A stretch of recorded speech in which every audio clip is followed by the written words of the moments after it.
Olá, muito boa tarde. Obrigado por se juntar a nós nesta J-Editors Talks dedicada aos fundos europeus. À medida que nos aproximamos do final do ano, as questões quanto aos fundos previstos para 2021 amontoam-se. A famosa bazuca ganha ainda mais relevância à medida que o mundo e a União Europeia encaram o contexto pandémico que se estende há já quase um ano.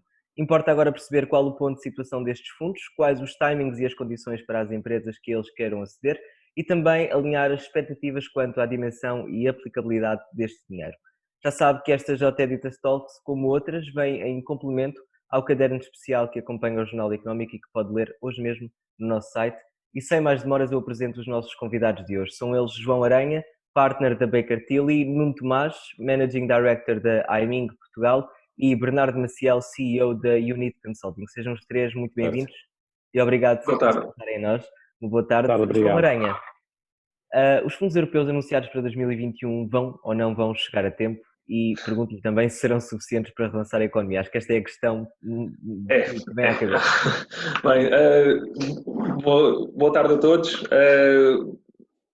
Obrigado, João, pela questão. De facto, essa é a questão que todos nos colocamos uns aos outros e o próprio governo, acredito que se coloca assim também essa questão, de facto, e tentar desmistificá-la, ou pelo menos entendermos um pouco o que se passa neste momento. E quando falamos desses fundos que devem chegar, ou supostamente chegarão, em 2021, falamos de dois grandes tipos de fundos, o Portugal 2030 e o PRR, o Plano para a Recuperação e Resiliência. Ora, relativamente ao Portugal 2030, e se olharmos para os seus antepassados, o Portugal 2020, o CREM, o Prime, por aí fora, nenhum deles chegou a tempo e horas, não é? Ou seja, houve sempre aqui um delay entre o plano entrar em vigor e quando supostamente começa. Não quer isto dizer que isto seja uma desculpa para o Portugal 2030 começar tarde. Antes, pelo contrário, devia de facto ter existido aqui algum esforço político por forma ao Portugal 2030 e dado o histórico que temos, que sabemos que tudo atrasa para ele de facto começar ou poder estar operacional mais cedo. Relativamente ao outro plano, ao PRR, e o que muito ouvimos falar hoje em dia, existe ali algum impasse devido a dois Estados-membros assinarem ou ratificarem ou não o acordo.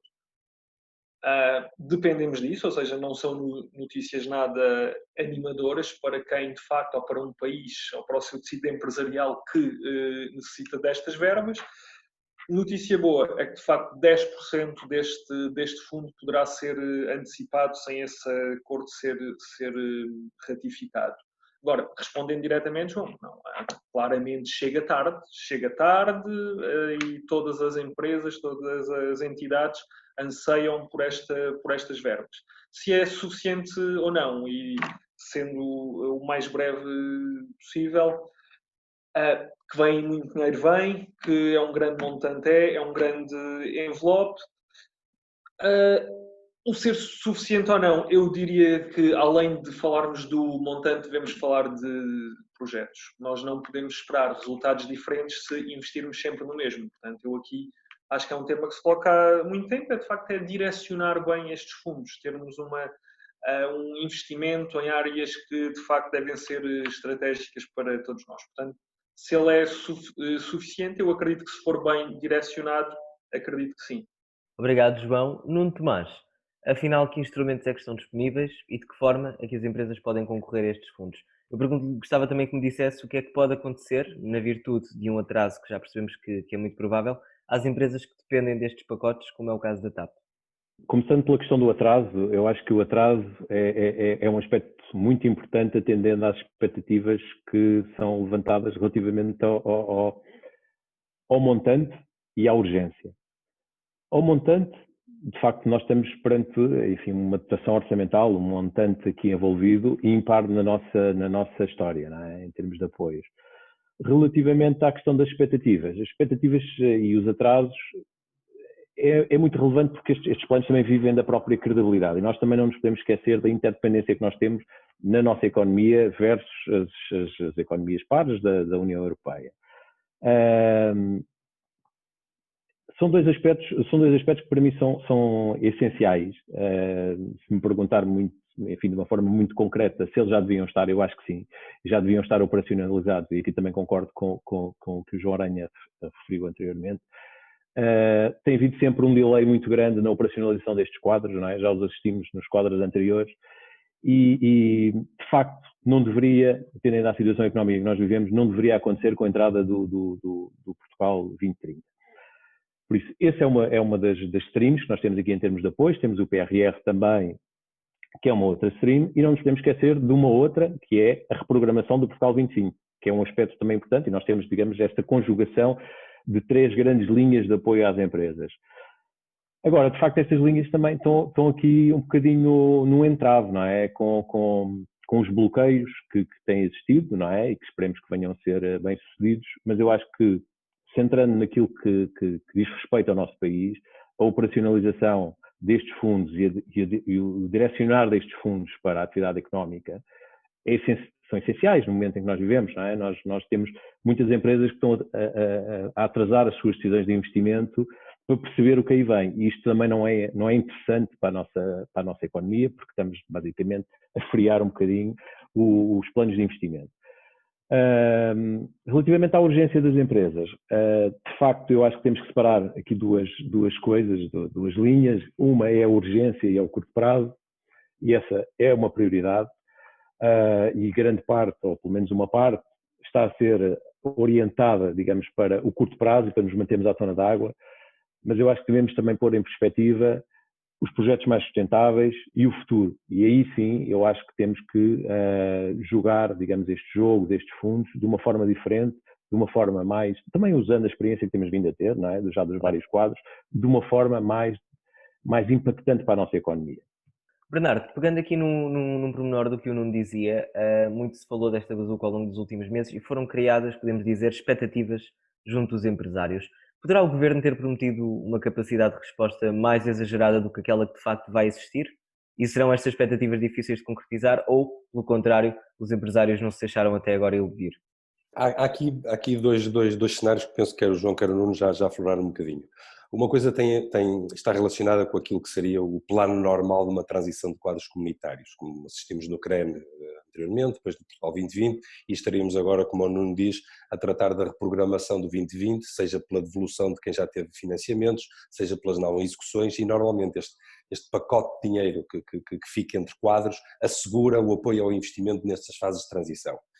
A reboque disto, também tradicionalmente, assiste-se à negociação do quadro financeiro plurianual, neste caso o 2030 ou 21-27, conforme a semântica que queiramos utilizar, mas na prática a substituição do Portugal 2020 estaria em circunstâncias normais a acontecer. Falávamos ainda agora que o tema do investimento não é um tema de urgência, é um tema de importância, portanto não se realiza investimento com urgência, ele faz-se até porque seja pelos timings de execução, seja pelo retorno que os investimentos trazem, são sempre estratégias a médio e longo prazo. O que caiu aqui no meio disto tudo foi uma pandemia que cria um determinado conjunto de urgências, e aí sim mais urgência, e que os governos genericamente tiveram que gerir. Primeiro, separar aquilo que é a saúde pública daquilo que é a economia, e de facto já vamos para aí com 9 meses e ainda estamos a afinar aqui o modelo para que se consiga tratar a saúde pública como ela merece, e a economia tentá-la adaptar, eu já não digo congelá-la, mas adaptar àquilo que serão as dinâmicas que a realidade agora impõe. E no meio disto tudo o Governo tem que gerir entre esperança, confiança e gestão de expectativas, tentar gerir estes temas. Há que separar aqui do ponto de vista também setorial, que é o retalho tem imediatamente uma necessidade urgente de tesouraria porque vive do dia-a-dia. E a restauração? A restauração, portanto, a reboque do retalho, o turismo e a restauração de facto tiveram um problema grave. Eu separo um bocadinho o turismo e a restauração porque esses continuam a não ter uma solução à vista, o retalho foi-se adaptando, mas depois temos a indústria que passou por um processo, ainda estará ainda, de adaptação dos canais das cadeias de distribuição a nível internacional. Se hoje é uma experiência muito simples que seja encomendar um sofá, são 5 meses para chegar ao sofá, porque falta um componente daqui, da colai, portanto tem sempre esse impacto. Claro. Se falarmos ao nível dos serviços, onde estamos nós, a Aiming, a Baker Tilly e outras empresas do género, foi a adaptação ao teletrabalho e ao digital. E portanto, no meio disto tudo, o Governo ter que gerir essa expectativa. Na verdade, os governos estão mais habituados a falar em dinheiro que é a médio e longo prazo. há candidaturas, há análises, há sustentação das garantias mútuas da União Europeia, etc., para bancar esse investimento. Outra coisa foi, passado 15 dias, ter que ter dinheiro disponível para ajustar. E aí sim, de facto, o governo criou alguma expectativa. Lembremos-nos, não no ponto de vista empresarial e de investimento, mas as moratórias, o adiamento das prestações, o tema dos layoffs, etc. Importa reforçar que é um adiamento e não um perdão. Certo, o tema dos ao contrário layoffs, de muitas exatamente, as empresas. moratórias sim, mas depois o tema dos layoffs foi efetivamente dinheiro. As moratórias de algumas prestações, nomeadamente IVAs e seguranças sociais, de facto é um adiamento, mas também a redução de consumo e implicar na tesouraria do Estado também essa perda. Portanto, toda esta adaptação não é complexa. Claro. Há aqui uma coisa, porque gosto também de pegar pela positiva, que é, e eu penso dentro daquilo que é a dinâmica normal da transição entre quadros comunitários, o facto desta emergência para a economia que a pandemia provocou, terá antecipado algum tempo daquilo que seria o arranque do novo quadro comunitário de apoio. E olhando para os números, para Portugal, para centrar naquilo que é o nosso, dos 45 mil milhões, para simplificarmos, os números que esta grande bazuca pode trazer, 30 mil milhões já vinha do quadro financeiro plurianual, portanto, o próximo quadro comunitário, Portugal 2030, para simplificar, e os outros 15 mil milhões têm a ver com este plano de recuperação e resiliência.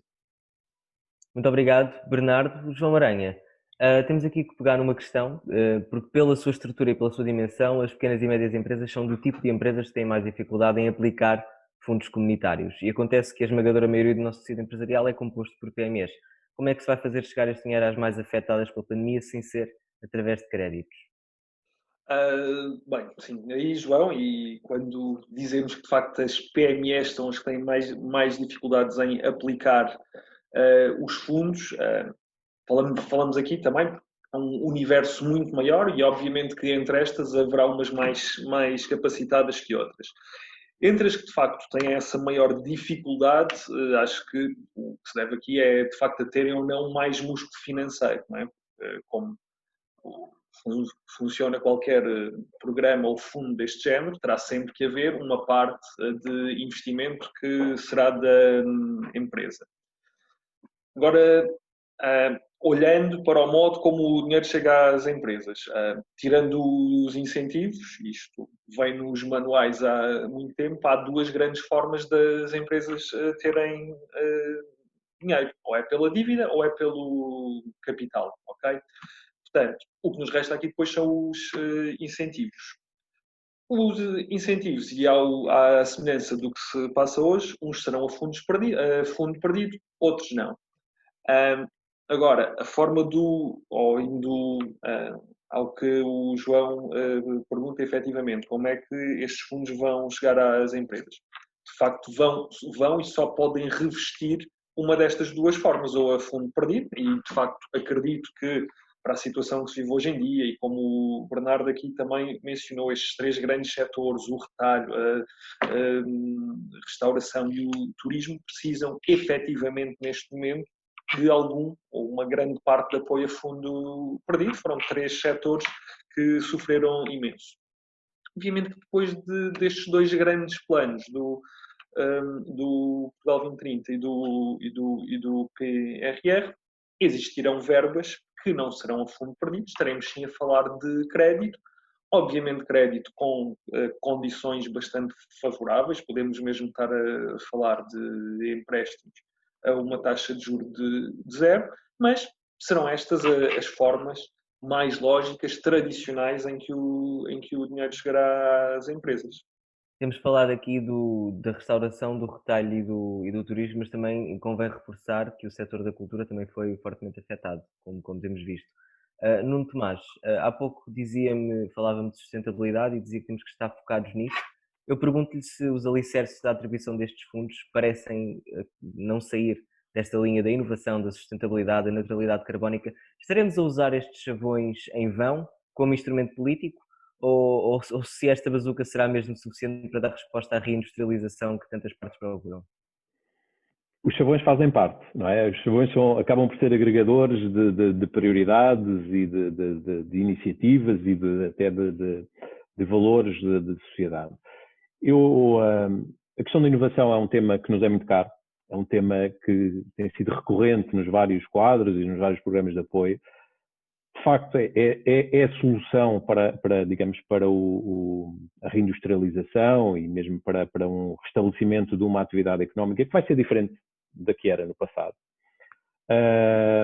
Eu não gostaria que fossem chavões, pessoalmente não gostaria, porque eu acho que há uma correspondência entre esses chavões e prioridades, até a própria sociedade está a evoluir nesse sentido. De alguma forma, a própria pandemia nos veio dar aqui algumas ideias sobre algum esgotamento do modelo económico anterior que nós tínhamos.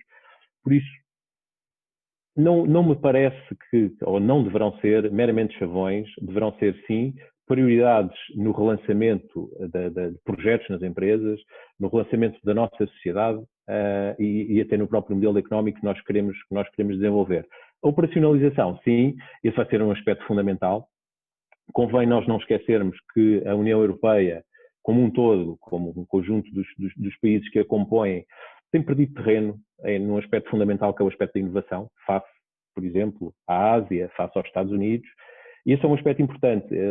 Enfim, nós tivemos as estatísticas europeias sobre o que os países investem em termos de inovação, investigação e desenvolvimento, e de facto Portugal melhorou face à sua posição anterior. Mas é um facto que a União Europeia como um todo não progrediu face a outras economias. E isso sim deve ser uma prioridade para a União Europeia e sim deve apoiar projetos que ponham a União Europeia, ou relancem a União Europeia como um ambiente económico e social onde a inovação representa um papel fundamental. Mas estes fundos não serão, digamos, um milagre, não é? Esta reindustrialização não acontece com um pacote financeiro. Não, a reindustrialização acontece com projetos, acontece com a atividade económica do dia-a-dia, não é? E estes fundos, estes fundos deverão sim ajudar os bons projetos e deverão ajudar aquelas empresas que estão realmente nesta senda. Parece-me que será por aí o caminho e aquilo que será central será a forma como estes fundos são canalizados para estes projetos. Isso sim eu acho que deverá ser algo que deverá merecer a devida atenção por parte dos nossos governantes, por parte de quem operacionaliza estes programas, porque daí vai depender, de facto, o papel que a União Europeia vai ter na economia global, na economia mundial. Muito obrigado, Nuno Tomás. Bernardo Maciel, estamos já quase a terminar esta conversa e uma questão aqui é certa: o evoluir da pandemia e a instabilidade e a incerteza que esta provoca também provoca receios na atribuição destes fundos, correto? E gostava também que me dissesse se o sucesso destes pacotes que temos vindo a falar está diretamente dependente do contexto pandémico ou do seu fim, neste caso. Vamos ver, normalmente as linhas orientadoras dos quadros comunitários de apoio, e agora o plano de resiliência tem uma necessidade específica, que esperemos que não seja repetida rapidamente nas próximas décadas, traz um conjunto de orientações, e há pouco falavam em ser um milagre, de facto normalmente é um quadro de intenções que eu diria que é mais ou menos eterno, intemporal. O que tem que melhorar ao longo dos anos tem a ver com o nível de exigência, que seja com os empresários, seja com quem apoia os empresários, no nosso caso de consultores, seja depois também quem aprova os projetos e acompanha, tem a ver com o nível de exigência de transformar esse milagre esperado numa realidade. Há aqui 2 ou 3 eixos que normalmente orientam estas linhas de financiamento, que mais uma vez também são intemporais, ou seja, a aposta na inovação tem sempre que ser, porque estamos a mudar paradigmas cada vez que damos saltos em quadros comunitários, portanto vamos sempre precisando de pôr a fasquia mais além e continuar a inovar. Outro tema também tem a ver com a questão da competitividade, da formação, da capacitação das empresas, etc., de corrigir assimetrias regionais, e portanto eu diria que isso também é incontornável que recorrentemente traga para estas linhas de financiamento. Há depois aqui 2 temas, um que se pensarmos bem já vem desde o final do século, desde os anos 90, por exemplo com Kyoto, depois com os acordos de Paris, tem a ver com o tema da transição energética e da sustentabilidade, e que de facto foram sendo feitos alguns passos relativamente pequeninos, mas também em contravapor a isto, também a economia mundial e a globalização disparou estupidamente nos últimos 20, 30 anos e, portanto, cria aqui uma confusão que estamos a tentar corrigir.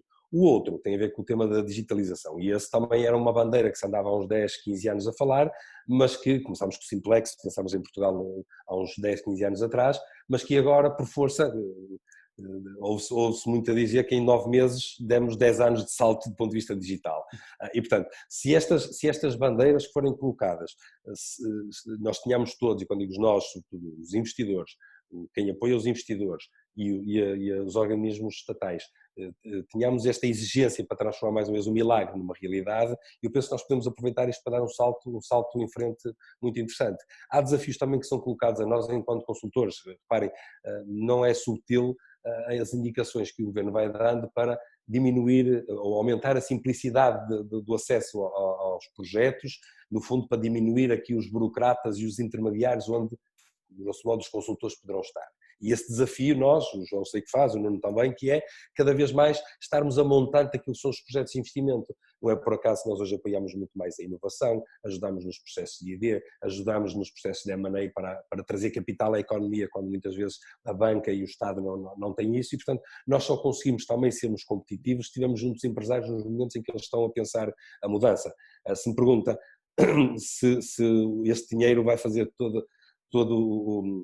vai fazer a diferença para este salto da pandemia. Eu diria que a pandemia, pegando mais uma vez pelo lado positivo, vai ajudar muito para nós sermos mais exigentes, mais eficazes, mais criteriosos naquilo que são as nossas próprias decisões enquanto empresários dos investimentos que fazemos, nós próprios consultores a sermos mais exigentes para acrescentarmos de facto valor aos empresários, para lhes ajudar a melhorar os projetos e fazerem a diferença, e obviamente acredito que os governos, até pela dependência que têm, ora face à União Europeia, até esse compromisso que penso que o João falava logo no início, dos 27 países, que há aqui algumas diferenças, nem que sejam culturais e históricas entre todos, e este respeito e este compromisso tem que haver, vai transformar aqui uma cadeia que espero que positiva, de compromisso e de exigência, e aproveitando mais uma vez as vossas palavras, transformar este milagre numa realidade que todos precisamos que aconteça rapidamente.